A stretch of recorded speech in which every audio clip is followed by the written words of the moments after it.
This channel does not promote any violent, harmful, or illegal activities. All content provided by this channel is meant for an educational purpose only. নির্বাচন পরবর্তী বাংলাদেশের রাজনৈতিক বাস্তবতায় 11 দলীয় জোটকে ঘিরে অনিশ্চয়তা ক্রমেই স্পষ্ট হয়ে উঠছে। যে জোটটি একসময় বিকল্প রাজনৈতিক শক্তি হিসেবে আত্মপ্রকাশ করেছিল, সেই জোটের ভেতরে এখন মতপার্থক্য, কৌশলগত বিভাজন এবং নেতৃত্বগত টানাপোড়েন সামনে এসেছে। জাতীয় মুক্তিযোদ্ধা কাউন্সিল জামুকা সংশোধন বিল সংসদে পাশ হওয়াকে কেন্দ্র করে 11 দলীয় জোটের ভেতরের মতো পার্থক্য নতুন করে সামনে এসেছে। পাকিস্তানি হানাদার বাহিনীর সহযোগী হিসেবে তৎকালীন মুসলিম লীগ, জামায়াত ইসলামী ও নেজামে ইসলাম পার্টির নাম বহাল রেখে জাতীয় মুক্তিযোদ্ধা কাউন্সিল জামুকা অধ্যাদেশকে সংশোধন করে আইনে রূপ দিতে বিল পাশ হয়েছে জাতীয় সংসদে। এতে জামায়াতের পক্ষ থেকে আপত্তি জানিয়ে দলটির আমির ও বিরোধী দলীয় নেতা শফিকুর রহমান বক্তব্য দেন। তবে তাদের জোটসঙ্গী জাতীয় নাগরিক পার্টি এনসিপির পক্ষ থেকে এই বিলের উপর কোনো আপত্তি নেই বলে স্পিকারকে লিখিতভাবে জানানো হয়। বৃহস্পতিবার সংসদের বৈঠকে বিলটি উত্থাপন করেন মুক্তিযুদ্ধ বিষয়ক মন্ত্রী আহমেদ আজম খান। পরে বিলটি কণ্ঠভোটে পাশ হয়। এই ইস্যুকে কেন্দ্র করে জোটের অভ্যন্তরে যে বিভাজন তৈরি হয়েছে, সেটি এখন বৃহত্তর রাজনৈতিক সংকটের রূপ নিচ্ছে বলে মনে করছেন বিশ্লেষকরা। বিশেষ করে নির্বাচন পরবর্তী পরিস্থিতিতে যেখানে জোটটি নিজেদের একটি কার্যকর রাজনৈতিক প্ল্যাটফর্ম হিসেবে প্রতিষ্ঠা করতে চেয়েছিল, সেখানে এই মতবিরোধ তাদের ঐক্যকে প্রশ্নের মুখে ফেলেছে।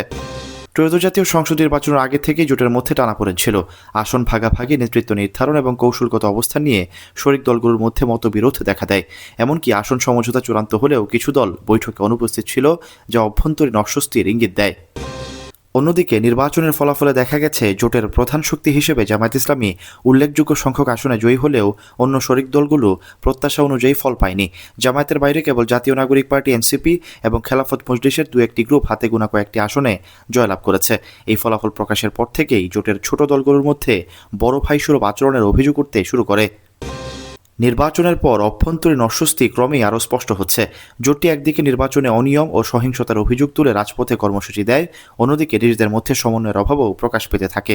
নির্বাচনের ফল পুনর্গণনার দাবি, বিক্ষোভ সমাবেশ এবং আইনি লড়াইয়ের ঘোষণা, এসব পদক্ষেপে তারা একত্র থাকলেও নীতিগত প্রশ্নে বিভক্তি ক্রমেই বাড়ছে। জামুকা সংশোধন বিল সেই বিভক্তিকে দৃশ্যমান করে তোলে। একটি পক্ষ এই বিলকে ইতিহাস ও মুক্তিযুদ্ধের প্রশ্নে গুরুত্বপূর্ণ বলে মনে করছে, অন্য পক্ষ এটিকে রাজনৈতিকভাবে বিতর্কিত হিসেবে দেখছে। ফলে জোটের ভেতরে একই ইস্যুতে ভিন্ন অবস্থান এখন বাস্তবতা হয়ে দাঁড়িয়েছে। প্রসঙ্গত, অন্তর্বর্তী সরকারের জারি করা 133টি অধ্যাদেশের মধ্যে গুরুত্বপূর্ণ কয়েকটি অধ্যাদেশ বাতিল ও বিল আকারে না আনার সুপারিশ করেছে সংসদের বিশেষ কমিটি। এই ইস্যুতেও জোটের ভেতর অসন্তোষ তৈরি হয়েছে বলে জানা গেছে। জোটের শরিকদের অভিযোগ, সরকারি দল তাদের কোনো মতামতকেই কর্ণপাত করছে না। বিরোধী দল হিসেবে 11 দলীয় জোট সংসদে জোরালো ভূমিকা রাখতে ব্যর্থ হচ্ছে। বিশেষ করে সংসদের প্রতিনিধিত্বকারী জোটের 4টি দলের মধ্যে ন্যূনতম কোনো সমন্বয় দেখা যাচ্ছে না। কোনো ক্ষেত্রে ট্রেজারি বেঞ্চের বিপক্ষে ওয়াকআউটের সময়ও শরিকদের মধ্যে মত পার্থক্য স্পষ্ট হয়ে উঠছে। রাজনৈতিক বিশ্লেষকদের মতে এই পরিস্থিতি 11 দলীয় জোটের সামনে 3টি বড় সংকট তৈরি করেছে। প্রথমত, আদর্শগত বিভাজন। জোটটি বিভিন্ন মত ও ধ্যান ধারণার দল নিয়ে গঠিত হওয়ায় জাতীয় গুরুত্বপূর্ণ ইস্যুতে একক অবস্থান তৈরি করা কঠিন হয়ে পড়ছে। দ্বিতীয়ত, নেতৃত্ব সংকট। কোন দল জোটের মুখ হয়ে কথা বলবে এবং কোন অবস্থানকে জোটের অবস্থান হিসেবে বিবেচনা করা হবে, এ নিয়ে স্পষ্টতা নেই। তৃতীয়ত, নির্বাচন পরবর্তী কৌশল নির্ধারণে অস্পষ্টতা। কেউ আন্দোলনমুখী রাজনীতি চায়, কেউ প্রাতিষ্ঠানিক রাজনীতিতে থাকতে আগ্রহী। এই দ্বৈত অবস্থান জোটকে দুর্বল করেছে।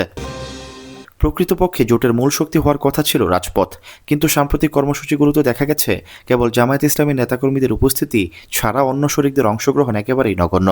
জাতীয় নাগরিক পার্টি এনসিপি এবং এবি পার্টির তরুণ নেতাদের একটি বড় অংশ এখন জোটবদ্ধ রাজনীতির চেয়ে একক শক্তিতে পথচলাকে বেশি গুরুত্ব দিচ্ছে।